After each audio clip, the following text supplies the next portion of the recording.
أعوذ بالله من الشيطان الرجيم. السلام عليكم ورحمة الله وبركاته.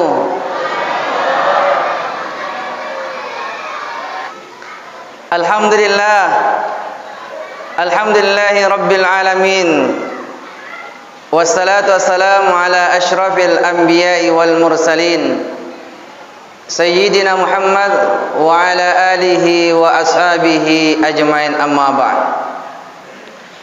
Qala ta'ala fi kitabil Qur'anil Karim, A'udzu billahi minasy syaithanir rajim. Bismillahirrahmanirrahim.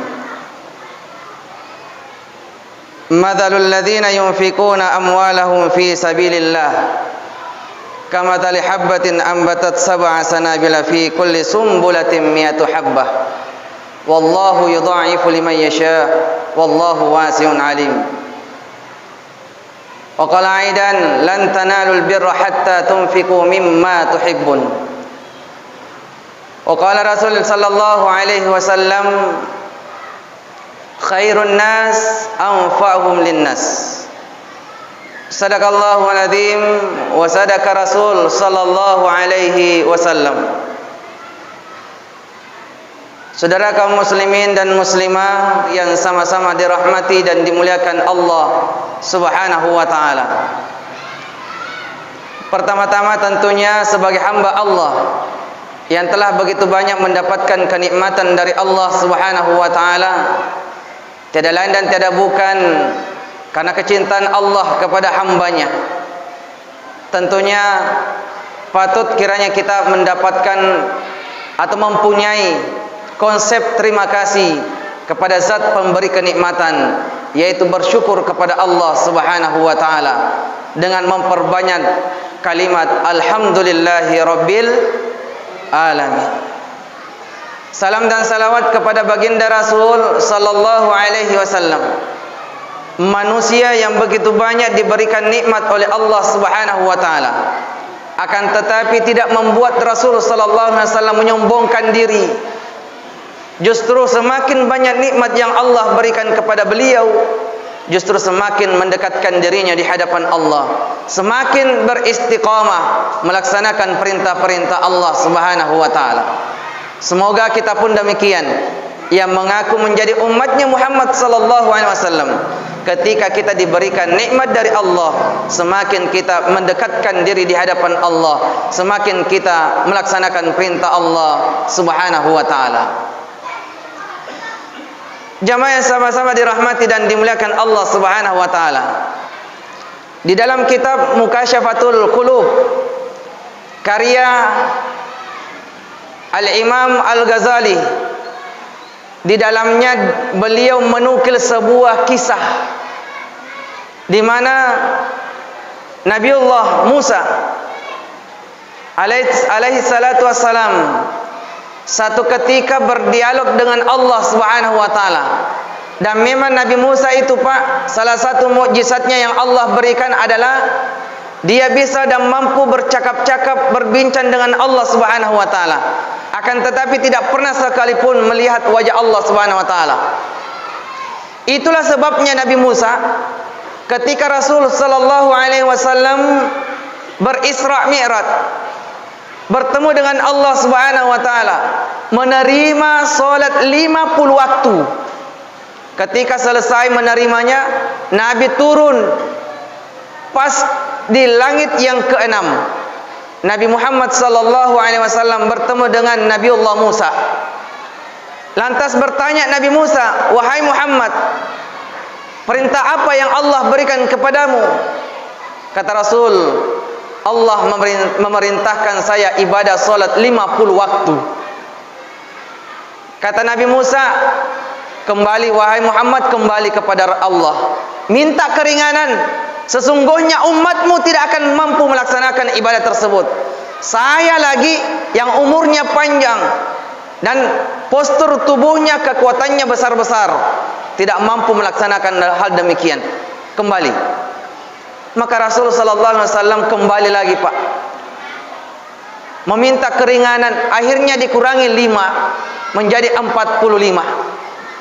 Turun lagi ketemu dengan Nabi Musa, ditanya lagi berapa? 45. Apa kata Nabi Musa? Balik, minta keringanan kepada Allah. Berulang-ulang Rasul sallallahu alaihi wasallam disuruh oleh Nabi Musa untuk kembali bertemu dengan Allah, minta keringanan, sampai turunlah menjadi 5 kali sehari semalam. Jamaah dimuliakan Allah Subhanahu wa taala. Apa hikmahnya Nabi Musa menyuruh dan meminta Rasul sallallahu alaihi wasallam berulang-ulang kali untuk bertemu dengan Allah dengan alasan minta keringanan?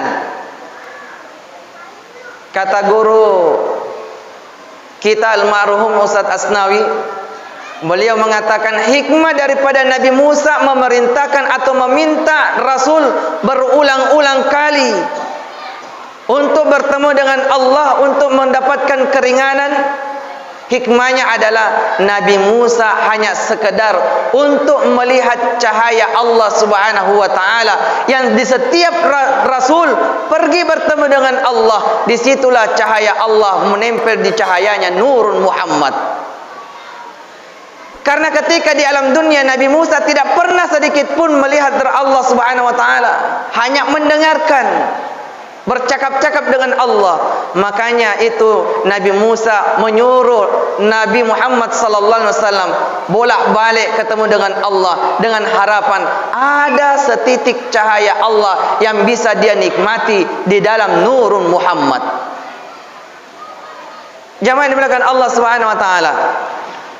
Di dalam kitab Mukasyafatul Qulub ini oleh Al-Imam Al-Ghazali bercerita bahwa satu ketika Nabi Musa alaihissalatu wassalam berbincang dengan Allah Subhanahu wa taala. Kata Nabi Musa alaihissalatu wassalam, "Ya Allah, ya Rabb, saya telah melaksanakan seluruh ibadah yang Engkau perintahkan kepadaku. Seluruhnya telah saya laksanakan. Ibadah apapun yang Engkau perintahkan, seluruhnya saya sudah laksanakan." Maka pada waktu itu Nabi Musa bertanya kepada Allah, Pak, "Ya Allah, ya Rabb, sekiranya di setiap seluruh ibadah yang telah saya laksanakan, saya penasaran ibadah yang mana yang Engkau senangi, ya Allah?" Bertanya Nabi Musa, "Ya Allah, apakah ibadah solatku yang membuat Engkau senang?" Apa kata Allah? "Tidak, bukan solatmu. Solatmu itu engkau lakukan hanya untuk dirimu. Kenapa? Karena solatmu itu mampu mencegahmu dari perbuatan keji dan mungkar. Inna salata tanha anil fahsya'i wal munkar." Maka Nabi Musa alaihissalatu wassalam bertanya lagi kepada Allah Subhanahu wa taala, "Kalau begitu apakah zikirku yang membuat engkau senang, ya Allah?" Kata Allah, "Tidak, bukan. Zikirmu itu hanya untukmu sendiri. Zikirmu itu hanya membuat tenang hatimu sendiri. Alladzina amanu wa tatma'innu qulubuhum bi dzikrillah." Orang yang beriman ketika dia berzikir kepada Allah, muncul kedamaian dalam hatinya. Ala bi dzikrillah tatma'innul qulub.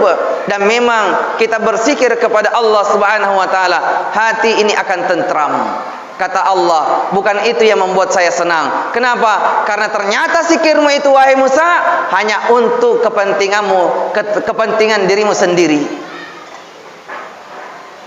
Lalu Nabi Musa bertanya lagi, Pak, "Kalau begitu ya Allah, apakah ibadah puasaku yang membuat engkau senang?" Apa kata Allah Subhanahu wa taala? "Bukan. Tidak. Karena puasamu itu hanya untuk dirimu sendiri. Puasamu itu bertujuan untuk menekan hawa nafsu yang ada dalam dirimu." Maka tertunduk malu, tertunduk lesu Nabi Musa alaihissalatu wassalam, terdiam 1000 bahasa. Seakan-akan di dalam hatinya bertanya-tanya, lalu ibadah apa yang membuat Allah senang kepadaku? Lantas Allah Subhanahu wa taala berfirman dan berkata kepada Nabi Musa alaihissalatu wassalam, "Wahai Musa, ketahuilah ibadah yang membuat saya senang memang betul. Ibadah solatmu itu, ibadah zikirmu itu, ibadah puasamu itu mulia. Tetapi ibadah-ibadah yang engkau lakukan itu hanya untuk kepentingan dirimu sendiri yang membuat saya tidak terlalu senang. Belumlah membuat saya senang. Lalu kata Allah Subhanahu wa taala, wahai Musa, ketahuilah sesungguhnya yang membuat saya senang, ibadah yang paling membuat saya senang adalah ibadah sedekah. Lantas bertanya Nabi Musa, kenapa demikian ya Allah? Kenapa sedekah adalah ibadah yang paling engkau senangi? Apa kata Allah Subhanahu wa taala?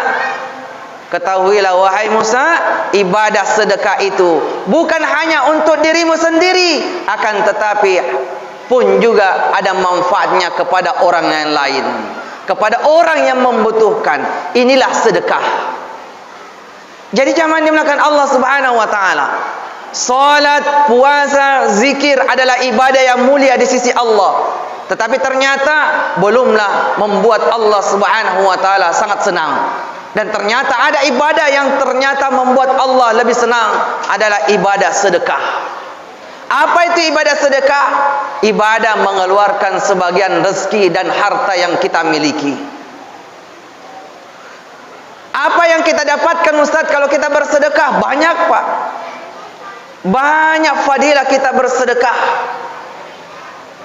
Salah satunya Allah Subhanahu wa taala berfirman dalam Al-Qur'an surah Al-Baqarah. Allah Subhanahu wa taala berfirman, "Matsalul ladzina yunfikuna amwalahum fi sabilillah." Perumpamaan orang yang membelanjakan atau mengeluarkan sebagian rezekinya di jalan Allah Subhanahu wa taala, bagaikan dia menyedekahkan satu butir biji, dan satu biji itu menghasilkan 7 tangkai, dan 7 tangkai itu di tiap-tiap tangkainya akan menghasilkan 100 biji. Artinya apa jamaah dimulakan Allah? Ini kali-kali Allah Subhanahu wa taala. Ini matematika Allah. Kalau matematika Allah Subhanahu wa taala sudah pasti akan terjadi. Tapi kalau matematika manusia masih di atas ambang angan-angan. Hanya katanya. Tapi kalau matematikanya Allah Subhanahu wa taala, Allah tidak pernah ingkar janji. Satu kita sedekahkan akan menghasilkan 7. Dan di antara 7 itu Allah Subhanahu wa taala akan memberikan pahala 100. 1 dikali 7 berapa Pak? 7. 7 dikalikan 100 berapa? 700. 1 menghasilkan 700 pahala dari sisi Allah Subhanahu wa taala. Coba kalau kita konversikan ke rupiah. Taruhlah kita bersedekah 1000 Pak. 1000 dikalikan 7 berapa? 7000. 7000 dikalikan 100 berapa Pak? 700.000. Coba bayangkan Pak, kita sedekah saja kepada Allah Subhanahu wa taala di jalan Allah Subhanahu wa taala 1000 rupiah, maka Allah akan ganjar 700.000 rupiah. Coba bayangkan Pak kalau 50.000. 50.000 Pak, setara dengan rokok tak dua bungkus sehari semalam. 50 dikalikan 7 berapa? Berapa? Saya catat di sini. Kebetulan juga matematika saya merah. 50 kali 7 350.000 ya? 350.000 Pak. 350.000 dikalikan 100 berapa Pak? 35 juta. Kalau kita bersedekah di bulan suci Ramadan, Allah Subhanahu wa taala akan lipat gandakan pahala yang Allah akan berikan kepada kita. Coba kalau 35 juta dikalikan 2 saja, 2 kali lipat berapa Pak? 70 juta. Kalau seandainya Allah Subhanahu wa taala lipatkan menjadi 10 kali lipat, 70 juta dikalikan 10 berapa? 700 juta rupiah. Masya Allah. 50.000 yang setara nilainya rokok 2 bungkus sehari semalam yang kita hisap, yang tidak ada maknanya dan tidak manfaatnya menurut Ustadz, tapi menurut perokok tidak tahu. 50.000 yang kita sedekahkan, maka Allah Subhanahu wa taala akan ganjar 700 juta di bulan suci Ramadan. Dan alhamdulillah, masjid kita ini membuka pintu seluas-luasnya untuk kita mengulurkan dana kita, mengulurkan tangan kita, mengeluarkan sebagian rezeki kita.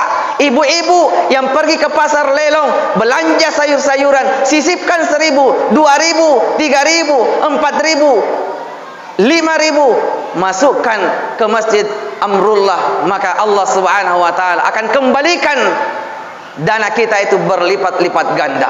Bayangkan 1.000 tadi, maka Allah akan ganjar kita 700.000. Bagaimana kalau 100.000? Bagaimana kalau 1 juta? Bagaimana dan seterusnya? Maka Allah Subhanahu wa taala akan lipat gandakan pahala kita, Pak. Masjid kita ini alhamdulillah sudah 50% pembangunannya, dan alhamdulillah kita sudah nikmati. Maka barang siapa yang bersedekah, menginfakkan sebagian hartanya di jalan Allah, menyumbangkan sebagian rezekinya, menyumbangkan sebagian hartanya di masjid ini, di setiap orang yang masuk melaksanakan ibadah salat di hadapan Allah, maka di setiap itu pula akan mengalir pahalanya kepada orang-orang yang bersedekah. Maka di bulan suci Ramadan ini, jamaah dimuliakan Allah, perhatikan masjid kita. Saya yakin dan percaya Masjid Amrullah di beberapa tahun yang akan datang akan menjadi masjid ikon, khususnya di Kelurahan Lapak. Saya yakin dan percaya. Yang jelasnya kita mau bahu-membahu bersatu untuk membangun dan memakmurkan masjid yang kita cintai ini. Mudah-mudahan Allah Subhanahu wa taala memberikan petunjuknya kepada kita, sehingga insyaallah sebagian harta yang Allah berikan, titipkan kepada kita, kita mampu belanjakan di jalan Allah Subhanahu wa taala, dan dengannya insyaallah Allah pun yang akan ganti berlipat-lipat pahala yang Allah berikan, terkhusus di bulan suci Ramadan. Mudah-mudahan setelah ceramah ini pengurus masjid akan banyak didatangi donatur-donatur, dan mudah-mudahan Allah Subhanahu wa taala, saya doakan kepada pengurus yang berkhidmat untuk membangun masjid kita, mudah-mudahan Allah Subhanahu wa taala teguhkan keimanannya, mudah-mudahan Allah Subhanahu wa taala berikan kesabarannya, karena pasti banyak godaannya, pasti banyak tantangannya untuk membangun rumah Allah Subhanahu wa taala. Teruslah berjuang seluruh para pengurus, dan teruslah berjuang pun juga para jamaah. Mudah-mudahan masjid kita ini di tahun-tahun yang akan datang menjadi ikon di Kelurahan Lapak. Mungkin itulah yang dapat kami sampaikan. Lebihnya dari Allah Subhanahu wa taala, kekurangannya dari Al-Fakir Arifin. Hadanallahu wa yakum ajmain. Tsumma assalamu alaikum warahmatullahi wabarakatuh.